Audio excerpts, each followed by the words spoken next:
What's up, CFO gang? It's your boy J Tuck coming to you live and direct from the wonderful Maldives, man. It is beautiful out here. It's probably morning where y'all at, but right now it's probably about 4 o'clock, 4 p.m. So it's kind of evening, getting ready for dinner. But wanted to chime in with the fam real quick and talk about a few things. So I tweeted this on Twitter. And of course, if you're not following me on Twitter, you need to ASAP, JTuck151. But I saw a post from PFF.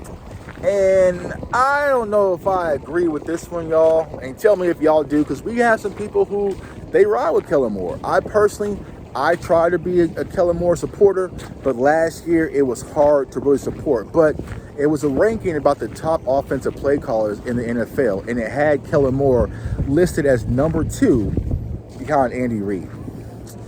And like I said, I'm a Cowboys fan. We all know we support our team. But nah, bruh. Nah. I'm just not seeing it. I'm just not feeling it. Kellen Moore, it should be nowhere near in the conversation of Andy Reid. Period. Because here's one thing. Let's just get this out the gate. We know that Kellen Moore applied for numerous jobs in the offseason.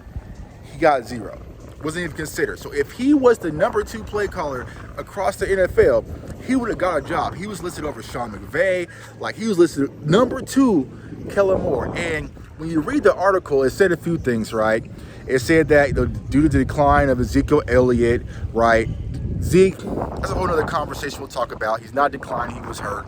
But it is what it is. Some people disagree. We can talk about Zeke when we get back. Also talked about a season-ending injury to Michael Gallup. Now we know that Michael Gallup did have the calf issue, but then he also tore the ACL in January.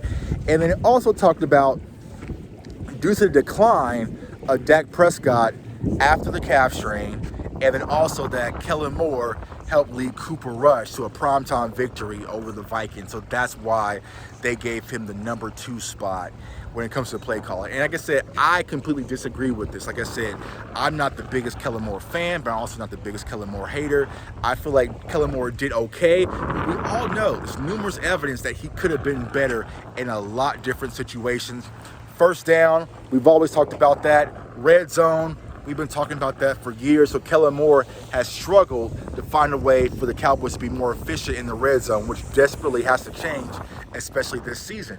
But yeah, I disagree. So let me know how y'all feel about Kellen Moore being the number 2 play caller amongst the NFL. And I know statistically we were 3rd in yardage. I know we was number 1 in scoring, but some of that you got to see with the clear eye view, you know what I'm saying? So, because we had a lot of 40 burgers versus some bad opponents. You know, some of those games versus the Eagles, the Giants, the Washingtons and all that stuff. So that's where all the high scoring was. But when it was time to really get a victory versus a quality opponent, like the Cardinals, you know what I'm saying? Like the 49ers in the playoffs, Kellen Moore, he went into his shell like some of these crabs out here, and he didn't show improve. So Kellen Moore has a lot to prove, and I hope he's more efficient this year, especially with the offense. Another thing that PFF loves talking about the Cowboys. PFF, y'all Cowboys content channel? Y'all talk about the Cowboys a lot. Y'all talk about the Cowboys a lot. You know what I'm saying? I got PFF. Every time I turn on my Twitter, I see PFF doing something with the Cowboys. But they talked about offensive linemen who did not give up. We gave up 1 or less sacks for the year. And the number 1 player they had was Tyler Biadasz. Now, I'll say this. Tyler Biadasz has played much better than a lot of people have given him credit for. And we can definitely break down the film and take a look at it. But I'm not going to say and sit here and lie to y'all, man. Tyler Biadasz did have some struggles last year. Now, when it comes to giving a sack up, it really comes down to how they're grading it, right? Because the way they had it set is like, Tyler Biadasz gave up 0 sacks last year. I think Connor Williams gave up 1, and Zach Martin gave up 1, right? And so where did the other sacks come from? They wasn't all coming from Terrence Steele, Lyle Collins, and Tyron Smith. So where was those sacks coming from? So it really comes down how you look at it and you can view it, because sometimes, like we've all know, they can run stunts a certain tackle's way or a guard's way or a center's way, and they might not be accredited for that sack, but the pressure was definitely allowed on their end. So, but I want to say this when it comes to Tyler Biadasz. I am optimistic about Tyler Biadasz. I know a lot of people are wanting to get him out there with Matt Faranoak, also Alec Lindstrom, who I was actually high on the draft.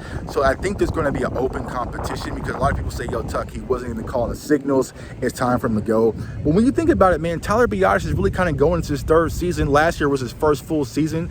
So he has a lot of growth, and I feel like he's going to grow. You got to give him the opportunity to grow, because like I said, if you go out there with the Matt Fairnout, who really had one NFL game pretty much, you go out there with Tyler Smith, like you're pretty much revamping your offensive line, and you also have, Terrence Steele being your right tackle.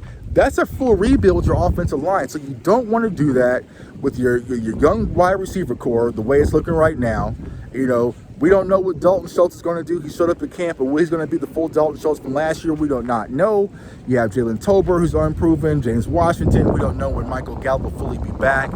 I don't want to revamp the offensive line, so I feel like for the Cowboys to hit the ground and fully run it, it's extremely important that Tyler Biadasz gets off to a great start, man. But let me know, man. It's your boy J Tuck. Comment, like, subscribe below. Turn that notification bell so you do not miss out. As you see, we are in the beautiful Maldives. It's beautiful out here. Water's blue. We're having a great time, but I definitely want to chime in real quick because PFF, they doing a lot of talking when it comes to the Cowboys, man. So I just want to try and chime in and get y'all thoughts, man. But comment, like, subscribe, turn the notification bell. I want everyone to stay safe, stay blessed, stay encouraged, and go Cowboys. Peace.